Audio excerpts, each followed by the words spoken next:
Hello friends, आप सभी का स्वागत है और हम कर रहे हैं सोशियोलॉजी में स्टडी मेथड्स यानी कि समाजशास्त्र में अध्ययन पद्धतियाँ कर रही हैं। तो हमने इससे पहले एक पार्ट 1 बना दिया है। उसमें हमने आगमन निगमन पद्धतियाँ क्या होती हैं, व्यक्तिगत अध्ययन पद्धति क्या होती है, सामाजिक दूरी पैमाना क्या होता है और कम्युनिटी स्टडी मेथड्स, ठीक है, सोशल स्केल मेथड्स, ये सब हमने कर चुकी हैं।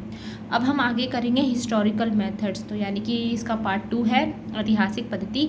आपको ये वीडियो देखने से पहले इसका पार्ट 1 देखना होगा, तभी आपको ये समझ में आएगा। तो चलिए बढ़ते हैं। जो भी स्टूडेंट्स लगातार हमारी सीरीज़ को देख रहे हैं तो उनके लिए तो ये है ही उपयोगी, क्योंकि अगर आप UGC net, JIC lecture, UP PGT exam या आरपीएससी एग्ज़ाम की तैयारी कर रहे हैं तो भी ये वीडियोज़ काफ़ी हेल्प करेंगी। तो चलिए देखते हैं।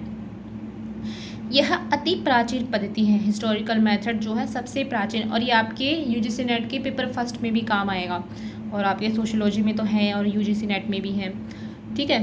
तो ये क्या है, ये बहुत पुरानी पद्धति है जिसके द्वारा सामाजिक घटनाएं किसी संस्था को हम एक क्या है ऐतिहासिक रूप से जानने का प्रयास करती है, यानी कि उसकी हिस्ट्रोलॉजी जानने का प्रयास करती है।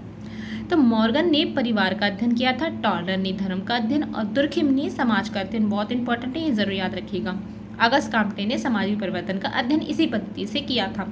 मार्क्स द्वारा समाज के अध्ययन के लिए ऐतिहासिक भौतिकवाद के रूप में इस पद्धति को अपनाया गया था। चलिए नेक्स्ट आगे देखते हैं कि इतिहास का जनक हेरोडोटस को माना जाता है।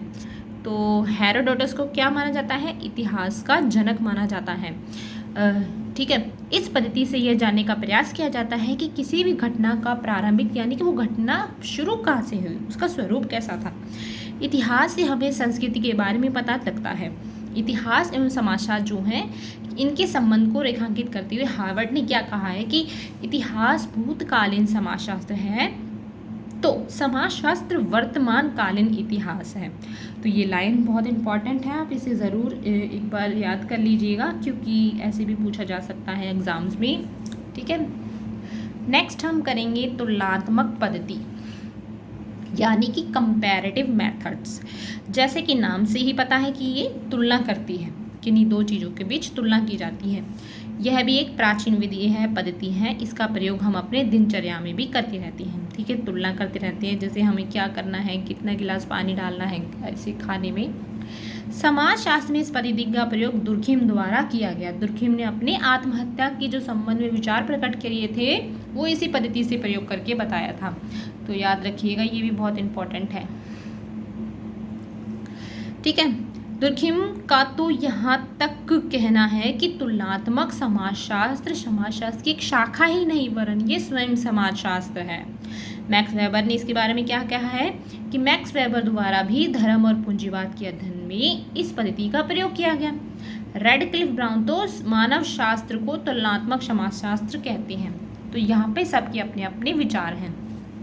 सांख्यिकी पद्धति क्या है, स्टैटिकल मेथड्स, इसे गणितीय पद्धति भी कहते हैं, ठीक है। समाजशास्त्र में सर्वप्रथम इस पद्धति का प्रयोग गिडिंग्स द्वारा जनसंख्या के विश्लेषण में किया था।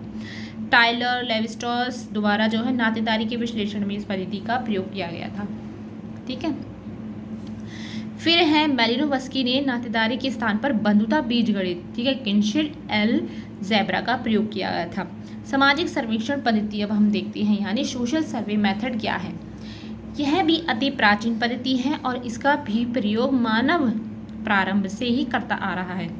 अंग्रेजी शब्द यानी सर्वे फ्रेंच के सर और लैटिन के वीवर से शब्द से मिलकर बना है। सर का अर्थ ऊपर, वियर से का मतलब है देखना, यानी कि सर्वे का शाब्दिक अर्थ हुआ किसी घटना स्थिति को ऊपर से देखना, ठीक है। तो इसका मतलब ये हो जाएगा।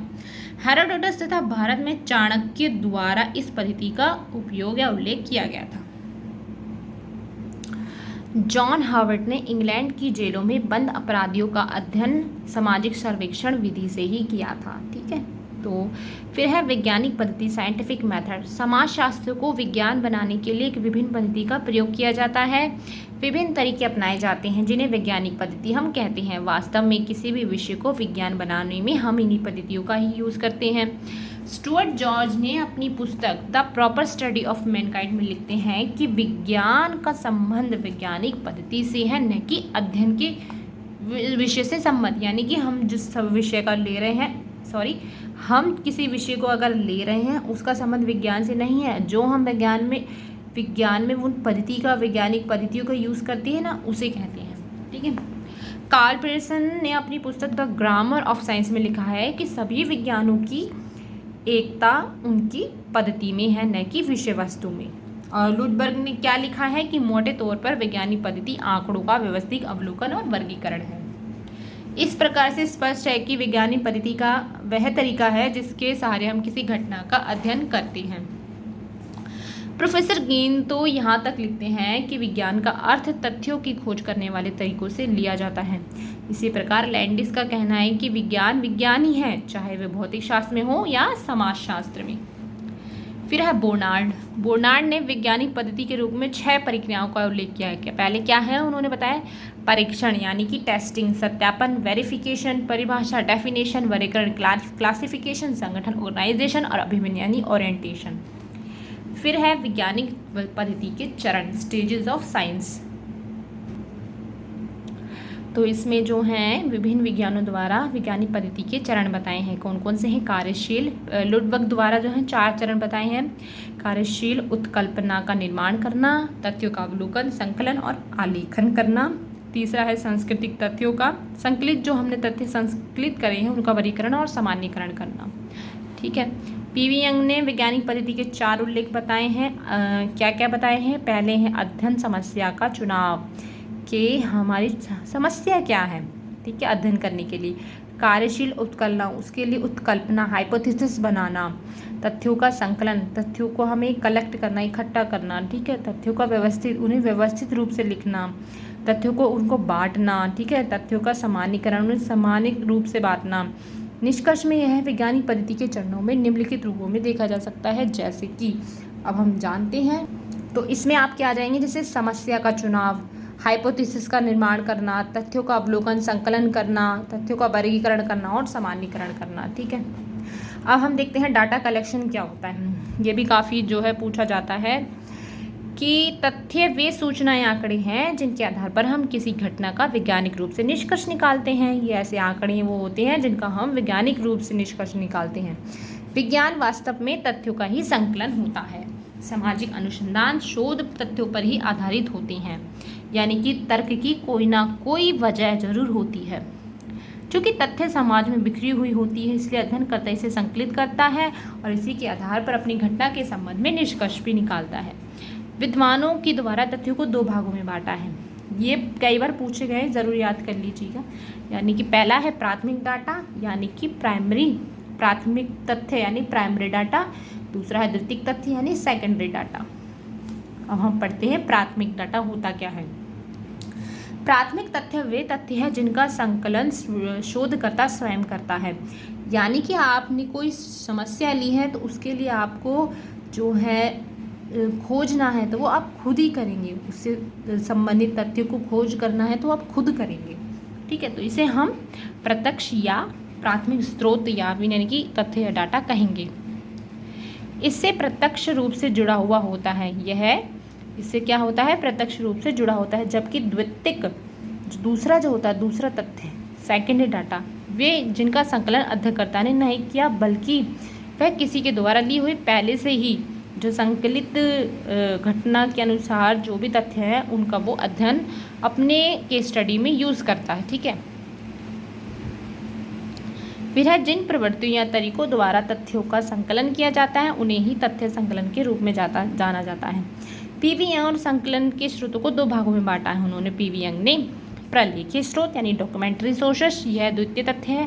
क्षेत्रीय स्रोत यानी फील्ड सोर्स। लुडबर्ग तथ्यों के स्रोत को 2 भागों में बांटते हैं। ऐतिहासिक स्रोत यानी कि हिस्टोरिकल सोर्सेज, भूगर्भीय स्रोत हो गए, प्रलेखीय स्रोत हो गए। ठीक है।